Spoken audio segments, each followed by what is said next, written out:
महात्मा गांधी कहते थे, कर्म में ईमानदार होना जरूरी है।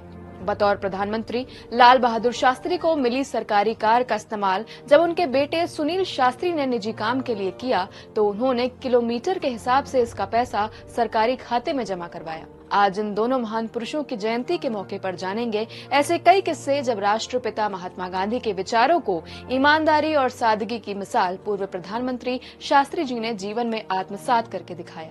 गांधी जी कहते थे, स्वदेशी का सार है समीपस्थ की सेवा। 1906 में महात्मा गांधी ने स्वदेशी आंदोलन में ब्रिटिश कपड़ों और मसालों का बहिष्कार का आह्वान किया। जब शास्त्री जी देश के प्रधानमंत्री बने तो हरित क्रांति की शुरुआत की, जिसकी वजह से भारत खाद्यान्न में आत्मनिर्भर बना। गांधी जी कहते थे, उदाहरण के जरिए नेतृत्व सबसे प्रभावी होता है। 1956 में शास्त्री जी रेल मंत्री थे, तब एक बड़ी रेल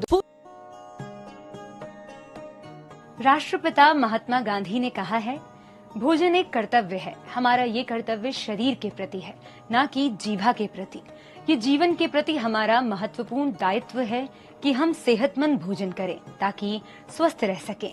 गांधी जी का इस दुनिया में योगदान सिर्फ इतना ही नहीं था कि उन्होंने देश की आजादी की लड़ाई का नेतृत्व किया, बल्कि उन्होंने जीवन में ऐसा बहुत कुछ किया है जो आने वाली कई सदियों तक मनुष्यता को राह दिखाता रहेगा।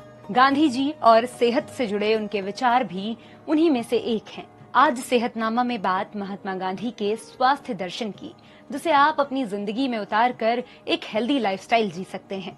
गांधी जी अपनी किताब अ बुक फॉर चिल्ड्रन में बच्चों को सुबह उठने, दातून, भजन, कसरत और स्वच्छता अपनाने की सीख देते हैं।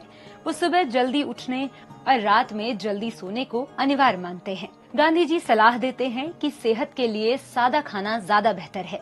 वो कहते हैं, मैं हमेशा से भोजन पकाना जानता था, लेकिन भोजन के साथ मेरे प्रयोगों की शुरुआत लंदन में स्टूडेंट डेज में हुई, जब मुझे लगा कि भोजन सिर्फ खाने की थाली नहीं है, ये हमारा सबसे पवित्र कर्तव्य भी है।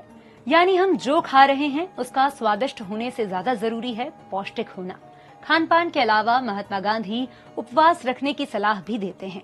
वो उपवास को शरीर और आत्मा की शुद्धि का माध्यम मानते हैं। महात्मा गांधी की जीवन शैली को अगर एक चीज ने सबसे ज्यादा परिभाषित किया है तो वो थी उनकी पोशाक, क्योंकि इसमें उनके विचारधारा की झलक दिखती थी। उन्होंने खुद कहा था, तन ढकने के लिए भले ही कम कपड़ा पहनो, लेकिन जो पहनो वो स्वदेशी हो। महात्मा गांधी के लिए कपड़े किसी फैशन का हिस्सा नहीं बल्कि जीवन का दर्शन थे। जानते हैं कैसे और क्यों वक्त के साथ उनकी पोशाक बदल दी गई। 2 अक्टूबर 1869 को जन्मे महात्मा गांधी की परवरिश पोरबंदर और राजकोट में पारंपरिक गुजराती तरीके से हुई। परिवार में उनका प्यार का नाम था मोनिया। उस समय की तस्वीरें देखेंगे तो गांधी जी को एक गोल टोपी में पाएंगे। उनका पहनावा पारंपरिक था, जो उनकी संस्कृति और जड़ों से जुड़ा हुआ था। लेकिन जब 1891 में गांधी जी लंदन पढ़ने गए तो उनका पहनावा पूरी तरह बदल गया था। वहाँ उन्होंने अंग्रेजों की स्टाइल के कोट, पैंट, टाई और टोपी पहनना शुरू कर दिया था। ऐसा लगा मानो वो अंग्रेजी जीवन शैली को अपनाने की कोशिश कर रहे हों। लेकिन जब वो भारत लौटे तो देशवासियों के साथ भेदभाव देखकर उन्होंने अपनी मूल पहचान को फिर से अपनाया। भारत लौटने पर गांधी जी ने धोती